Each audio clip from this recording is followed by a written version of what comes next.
There is a very big crowd, and so if we can move in, we have some candidates and some candidate representatives that I'm hoping will introduce themselves in a moment. But first, I'd like you all to notice, please, that there are 5 questions projected up on the front of the room. And those questions are the questions that we, at the Rivers Coalition, have been asking ourselves about what we want our candidates for elected office to be able to answer. We don't have enough time to get into the politicians' answers for each of those questions tonight. But I would like all of you at your convenience to please ask these candidates how they stand on these issues and other issues as they relate to life and River Coast. If you're a candidate, would you please stand up and state your name and what you're running for, and how you feel as though you're going to provide some relief from our problems with freaking out in the river. Yep. And also, if you're a current official, please stand and be recognized by us. Thank you very much. Now, there are probably several of you that are already standing. Stacey, why don't you introduce yourself? Hold on, Stacey. Here we go. Sure, why don't you? That'd be an excellent. Yeah, there's probably not enough actually time for everybody to come up to the front of the room, but we'll try to give you as much of a spotlight. Good evening, I'm Stacey Hetherington, and I'm running for District 2 County Commission. I am a 3rd generation Martin County native, born and raised, and grew up in Indiantown, went to all public schools here in Martin County, graduated from the University of Florida, and came right back here and got to work. When I grew up in Martin County, we could actually swim and we would hydroslide down the St. Lucie Canal. And we all know that that's not the case, and I'll keep it brief, but there are several things that I think that could be very impactful in Martin County. We need to have managed, controlled, and slow growth, but we need to be able to have a plan to adapt for change. We certainly can take all of our, as state committee woman, I've been able to leverage my position and be able to advocate on behalf of our water, rivers, our beaches and shores. And I would be happy to talk to you on the side over here and give you my full platform, but District 2 County Commission, and I'm running on smart balanced growth, the health of our rivers, protecting our sand from being dredged and taken down to Dade County, and as well as low taxes. So thank you very much.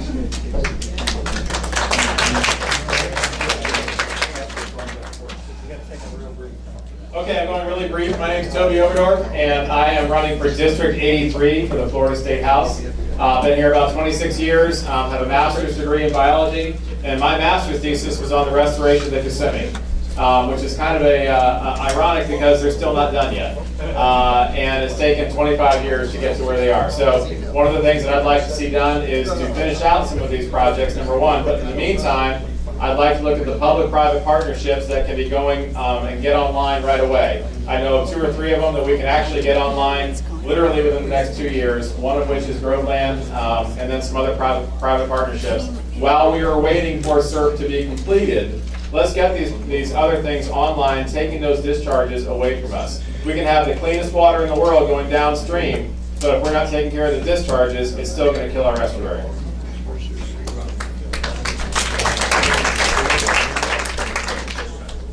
Hi, I'm Gail Harrell, and I've had the honor and privilege of serving you as your state representative for District 83 for the last 8 years, and now I'm running for the Florida Senate. And my plan for the river, in fact, if you want to pick one up, they're over there, and really take a look at this. I want to continue the good work that Senator Negron has done, and I am so pleased that he has endorsed me to continue his legacy. I think Senate Bill 10 and the reservoir is key. We want to make sure we continue the funding for that. We put $800 million in that. I also passed Legacy Florida, which is using Amendment 1 money and putting at least $200 million a year, each and every year for the next 20 years into Lake Okeechobee restoration and stopping the releases, comprehensive Everglades restoration, and stopping the releases from Lake Okeechobee. This is key. It's going to give us the ability to fund these projects to make sure that we stop these releases. We also want to make sure that the Army Corps of Engineers expedites the restoration of the dike. That is key, and our federal partners need to step up to the plate to do that. The state's already put $100 million into it. And we also need to adjust that lure schedule. Hold the lake lower during dry times and allow more water to be in the lake during our wet season. We really need to expedite that study that's got to be done. It's supposed to take 3 years. I still don't understand why. But take a look at my plan. I'm happy to discuss it further with you. And I would appreciate your consideration for Senate District 25, Gail Harrell.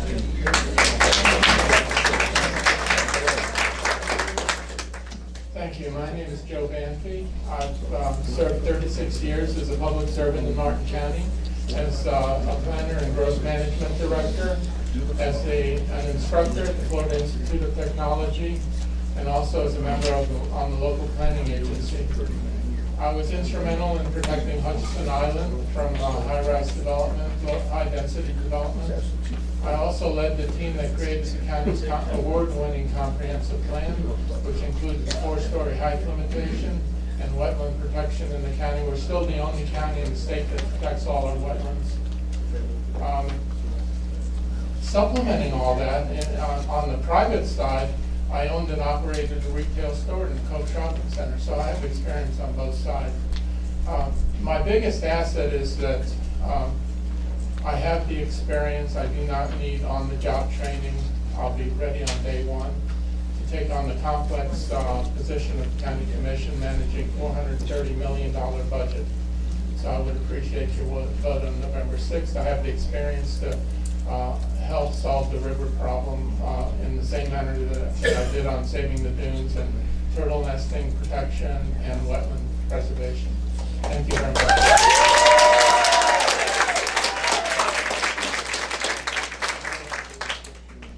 My name is Dr. Rob Levy. I've had the privilege of meeting many of you in the last few months. I'm a retired physician and businessman. So I'm going to ask you some questions. What do these things have in common? 20 years of deterioration of the lake, 20 years of Republican-led rule, and $58 million in sugar issues, sugar money. It's great that these legislatures are finally stepping up to the plate. Where were they in 2000, 2002, 2004, 6, 10, 12, 14, 16? It's enough. We need to throw them out, put new leadership in, and get somebody who's working for the people, not for the sugar industry, and not for the party.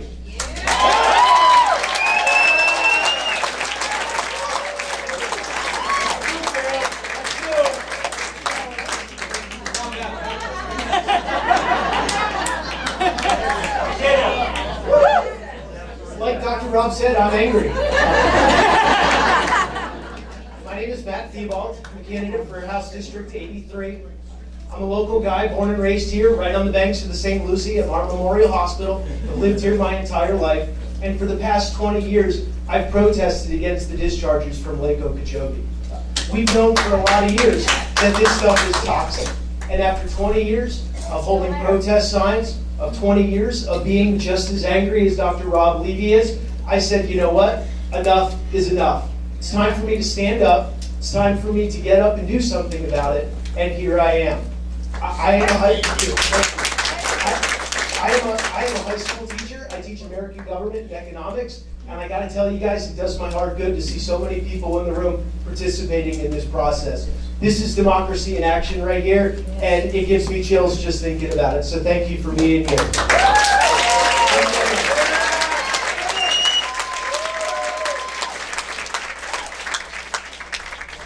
I'm Rocco Ladani, a representative for Congressman Mast. Congressman Mast is up in DC, so he wasn't able to be here today. He's up there obviously working on all of our water issues. We were hopeful that the Senate was going to pass the MRTA bill today. It looks like they may be voting on it in the next week. Just wanted to let you know he's up in DC working on the water. Okay.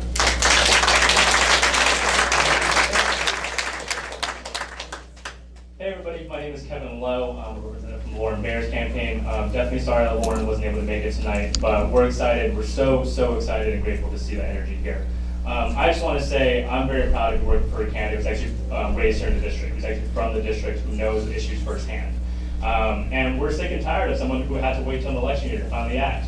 You had a whole year and a half to do something, but it took a year and a half to finally do something. So I'm excited to be working for Lauren Bear, who has real plans. Concrete plans, not these vague half measures that we have to be introduced to fix our problems here. We must do something. There are plans that we have, Lauren and Hannah, please raise your hands, that point out the votes that Representative Brian Mast has taken to earn himself a failing grade from the League of Conservation Voters. That is not an environmental champion that we need. Lauren Bear is an environmental champion that we need in this district. Thank you.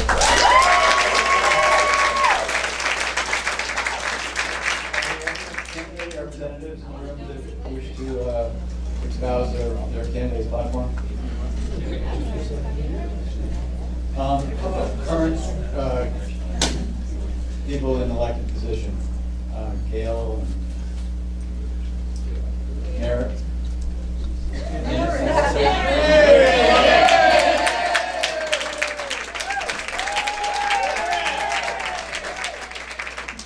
our new city manager.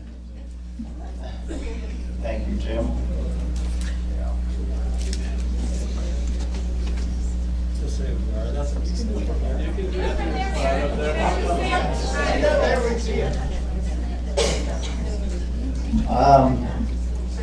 Thank you all. I know a lot of you in this room were a huge part of getting me where I am. I want to give you an update on one of the things that I'm very interested in pursuing here, and that's an endangered species. I've spoken in the past week or so. I met with Commissioner Hurd. Our first meeting is myself and Commissioner Myers at our swearing in. We urged our other commissioners to pull aside some money and from our budget, have that for next fiscal year to move forward with some small projects. The biggest one that I believe has the most ammunition, so to say, is the Federal Endangered Species Act, which is same caliber as Army Corps of Engineers. And there are fish here in the St. Lucie River estuary that hopefully in the future we can classify them as endangered species, which a lot of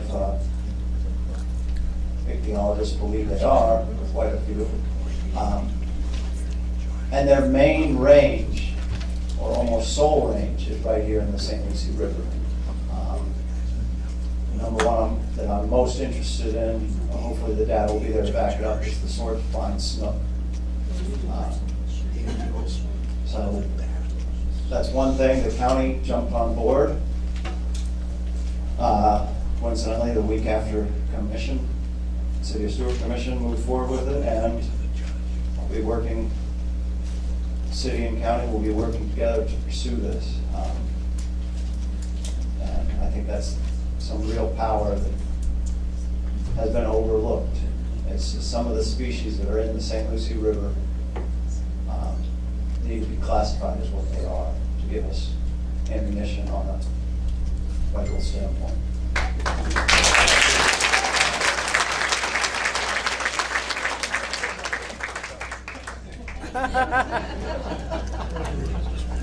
Didn't know I was going to be speaking over.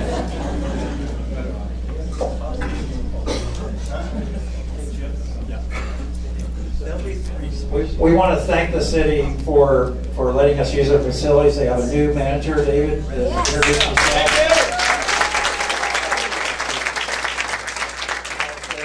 Ben and Jim are here. They're both city staff, I believe. Ben and Jim, where are you? I don't know, they left, but they're talking to the candidate, I guess, back in the back. Can you put up the questions real quick? Jen? You know what? We lost him. All right. So did you all get this? Yeah, did you all get the newsletter, Force newsletter? If you didn't, they're on here with these questions. We had them up on the board. And Jackie says we need to read them and talk about them, so that's all right. Yeah. So they're the 5 questions that we feel, as a Rivers Coalition, that you as members should talk to these candidates about. And that's the value of this format, is that you get FaceTime, one-on-one with these candidates. And afterwards, and beyond this meeting, I hope before the election, you get FaceTime one-on-one. And ask them, if elected, number one, if elected, how will you stop the destructive discharges from Lake Okeechobee to the St. Lucie Estuary and Indian River Lagoon? How will you do that? If elected, number 2, what will you do to stop the pollution at its source in the watersheds, and will you hold the polluters accountable for their damages? Number 3, if elected, will you sponsor legislation and work to obtain funding for water-related projects to protect and restore Florida's estuaries, lagoons, and natural waters? Number 4, agriculture is very influential in Florida. Do you pledge to be independent of this influence and do what's best for Florida's waterways? Number five, do you recognize that the toxic blue-green algae blooms pose an immediate danger to the public health, safety, and welfare? And will you take steps to protect us from these dangers? These are 5 well-thought-out questions, so we hope you use them in your format to talk to you as a candidate. Jim, you want to go ahead and get the introduction to the Rivers Coalition member? Yeah, we're going to have a vote, or a poll at least, on whether to endorse the Stop the Harmful Discharges Act. And so in order to be able to do that, we have to have a quorum. So if you are a Rivers Coalition member or representing a member organization, would you please stand and allow us to count you?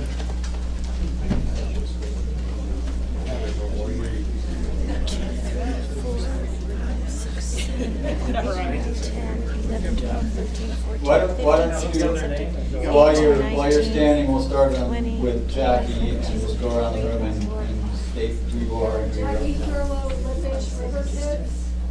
George Jones, Orca. Charles Grundy, Herborn Property Owners Association. Toby Oberdorf, Palm City Chamber. Greg Braun, Guardians of Martin County. Wayne Custer, Four Winds on the River Condo Association. I'm sorry, in the back again? Wayne Custer, Four Winds on the River Condo Association. Thank you, Wayne. Mark Foster, Littles Island Community Action Association. Great. Patty Ellis, St. Lucie Sailing Club. Great. Mike Connor, Rivers Coalition Defense Fund. Regina Wood, Martin County Native Plant Society. There you go. Marcy Pitkin, Unitarian Universalist Congregation of Center Coast. Linda Brand, American Association of University Women. Lisa Soto, Marine Resources Council. Jackie Transiger, Martin County Conservation Alliance. Paul Martin, Treasure Coast Democratic Environmental Caucus. Marty Bond, Indian Riverkeeper. Dan Merritt, Seagate Harbor Homeowners Association. Rich Dickerson, Store Fly Riders. Sherry Anchor, Conservation Alliance, St. Lucie County. Paul Gray, out of Mont Florida. Robert Riva, Dove Point Homeowners Association. Alex Gillen, Bull Sugar. Bob Boys Today, Coconut Point Yacht Club. Rick Hall, River Warrior. Kenny Hinkle, River Warrior. Darrell Brown, Palm Cove Yacht Club, and we do have a quorum. And sorry, Ryan Spot, Captain Planet Project. and Mark Perry of Florida Ocean Rep. We do have a quorum, so we can call a vote. So I believe you all are familiar with Bill 670, which is the Stop the Harmful Discharges Act resolution sponsored by Brian Mast. Can you pull it up? I'm trying. If your organization is in favor of endorsing the app, would you please raise your hand? It's right here. Are we gonna have discussion before we take a vote? Yeah, we usually have a motion. I think that we should probably entertain a motion. Right. I would like to see Marty Baum talk a little bit about this. Why don't we have a motion and we'll second that and we'll discuss it, right? So. Motion to approve the resolution. So Bill Road and Charles Brand have moved and seconded. We're now for discussion. I know that Marty Baum has a burning desire to share. Marty, get the mic. Get the mic. Good evening. I'm about to become a very lonely man in a room full of people that I know, some of whom I love and respect. So please bear with me here for a few minutes. H.R. 6700, the bill known as the Stop Harmful Discharges Act, has, like anything else, good points and bad points. What I like about this bill, what I think is very important to achieve and worthy of fighting for, is the changing of operational priorities from ag and commerce to human health and safety. No matter how H.R. 6700 fares, this issue needs to be pushed until we win. Right now, that priority club is wielded by agriculture, who with it got pretty much everything they wanted the last time LORS was addressed. That LORS discussion will soon be revisited, and having reset priorities could be important for changes in operational levels and discharge triggers. When I saw the talking points for H.R. 6700 and then read the bill itself, I was uneasy. There were statements about not sending any cyanobacteria-laden water east or west out of Okeechobee Lake. Where will it go, I wondered? There was no operational criteria to examine. Where does the water go? There was a mention of a master operational manual to be amended or recreated by the Secretary of the Army. I do not find this comforting. And again, nothing to examine before we vote. My very first thought from here was, I wondered if the Miccosukee tribe was at the decision table. I went to my friend Betty Osceola's Facebook page to find her discussing many of the same concerns that I was having. And here is a big one. The Miccosukee tribe was never asked to the table as the bill was written and before all decisions were made. I sat and looked deep inside myself, knowing that this decision would forever change my life, my friendships, and how I would be perceived for all time in the place where I live and call home. I wrote the words, I stand with the tribe. Could not sleep that night. My wife and I sat up for hours in the bed as I tried to sort this out in my heart. Next morning, I reached out to the Miccosukee tribal attorney, Janine Bennett. I learned that the tribal elders were not asked to any tables and were sending letters addressing their concerns to Representative Mast. I asked for a copy after they came into the public domain, and I got them. As the day went forward, my phone was ringing off the hook. Maggie, Everglades Foundation, Bull Sugar, and Representative Mast. When Representative Mast called, he asked, Marty, what would it take for you to support my bill? I responded, I support the concept of changing priorities, something I just covered for you guys. I need two things. First, the Miccosukee tribe needs to be at the table. Representative Mast responded, there was no table. I countered, yes sir, there was. You talked to Everglades Foundation, Bull Sugar, and others. There was a table. He asked, okay, what else? I said, when the Miccosukee tribal elders tell me that they are comfortable and feel safe, then I will come on board. Since that time, Bull Sugar reached out to the tribal elders to discuss their concerns. There were no changes or amendments to H.R. 6700, and tribal attorney Janine Bennett told me nothing had changed.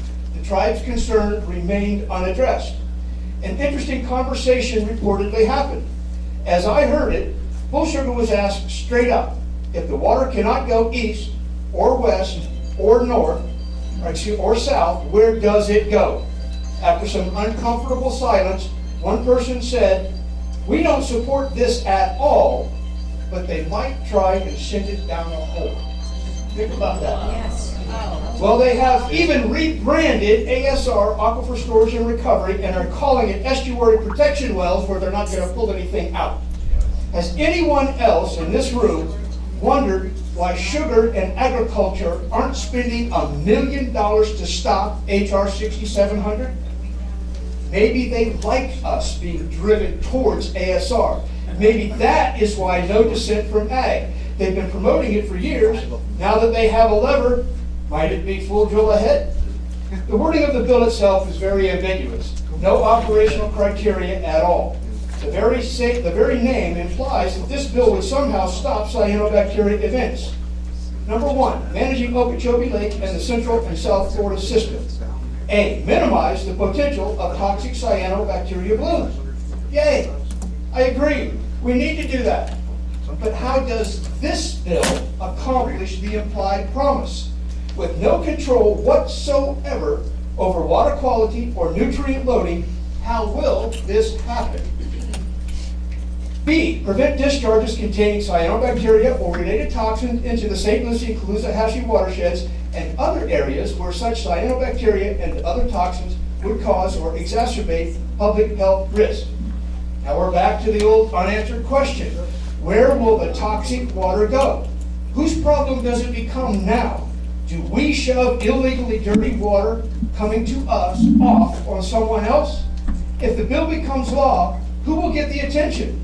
Hundreds of thousands of citizens who might vote screaming, "Stop our discharges," or the 400 Miccosukee Indians being poisoned in every aspect of their lives? It is the pollution of the water that concerns the tribe the most. From their letter to Representative Mast, I would like to read. The tribe is deeply disappointed the federal trust responsibility to tribes is not addressed, and the effects on tribal lands downstream are not considered within this proposed language, despite tribal lands and the heart of the Florida Everglades being the very reason for the enactment of the Central and Southern Florida Project, PI 80-85A.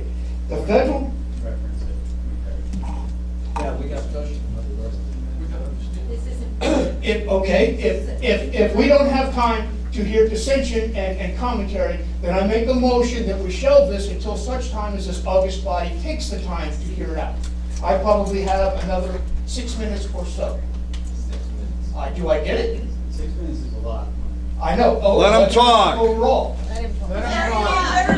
This is This is a very, big very deal. important. Let him talk. Okay, please. I would just. It's the only like to reason why I'm recommend, here. Marty, whether you talk or not, we have got, how many minutes have you spoken already? I don't know. We probably Okay. wasted a whole minute talking It about doesn't it. matter. We have to set time limits. Really? Now- Show me in the thing. So you've spoken for 7 minutes. I'm not done. You have 2 more minutes. I'm not, no, I will speak until I'm done or you throw me out. That's the way this is gonna be. You cannot truncate me. Gonna throw me out too. Let him speak. Let him speak. You should have given him a time limit at the beginning, not at the end. There's never been a time limit on this discussion, ever in the 20 years I've been here. The tribe is deeply disappointed with this. The federal trust responsibility was established through the Constitution and has been upheld and honored by numerous treaties, laws, Supreme Court decisions, and executive orders as a result of millions of acres of land and resources ceded to the United States by tribal nations. Any proposed law affecting this obligation to the Miccosukee and other federally recognized tribes must acknowledge and reflect the commitment by the agency to uphold federal trust obligations. These obligations include the acknowledgement and preservation of tribal water quality standards. Accordingly, language which maintains all provisions of applicable state, tribal, and federal water quality laws, standards, policies, and regulations should be included within the definition of public health and safety. The tribe affords highest priorities to the protection from further nutrient enrichment of waters which are presently high in nutrient concentrations or sensitive to further nutrient concentrations and the further nutrient loadings. We expect that our upstream neighbors will take into consideration the Miccosukee tribe's water quality standards, which is 10 parts per billion, and provide for the attainment and maintenance of downstream waters as required by the Federal Clean Water Act. To that end, a water quality element sufficient to clean the total amount of water expected to move south through the system must be included in every proposed project and piece of legislation that affects all of the Everglades. Furthermore, the tribe is concerned about the language which requires that the Secretary of the Army modify current and future operations of structure and projects within the footprint of the CSNF to include the public health and safety as a primary concern may be detrimental to the Miccosukee tribe and its people. For generations, the interests of those north, south, east, and west of Lake Okeechobee have taken precedence to those of interest of the Miccosukee to the south. The tribe has endured a disproportionate share of the adversity as the continued recipients of large amounts of discharges from Lake Okeechobee containing total phosphorus levels at times above 100 parts per billion. The tribe's lands continue to be inundated and its tree islands in the heart of the Everglades remaining underwater for longer periods of time. It is because of this continued flooding with polluted water that the tribe has lost a large amount of tree islands and the ability to access other reservation lands due to the large amount of pollution forever changing the natural makeup of the land, which has consequently affected the tribe's cultural, religious, and traditional way of life. The Miccosukee people must be assured that their health and safety be given just as much consideration and precedence as the lives of those who live in a more urban setting. In closing, the Miccosukee tribe is as concerned as I am about the ambiguous nature of the wording and lack of written protections within the operational criteria. I still wonder at the lack of agricultural opposition and fear their silence harbors an advantage somehow that may be exercised. An unintended consequence? Perhaps. We have seen this before on Amendment 5, 1998, 70% voter support for polluter pay. And more recently, ambiguous wording allowing the wholesale theft of hundreds of millions of dollars from Amendment 1 from land legacy programs. The University of Florida Water College report that was skewed and cherry-picked to defeat our need for land south of the lake. How about SB 10 that was reduced to near nothingness and left the fight over how to convey the water and who gets it in times of drought? Every one of those were corrupted and neutralized because they contained ambiguous wordage that allowed skewing of the original intent. Will this bill be next? So please, take all of this in consideration as you decide which way to vote today on a bill that GovTrack gives a 3% chance of being enacted. We're being asked to support a bill that does not protect the Miccosukee tribe, a bill that implies our health risk from microcystin will be reduced, but has no operational criteria explaining exactly how this bill will accomplish that. A bill that forbids movement of cyanobacteria-laden water to where it will impact citizens, but has not demonstrated how that will happen either. Marty Baum, Indian River Keeper, and member of the Waterkeeper Alliance. I stand with the Miccosukee tribe.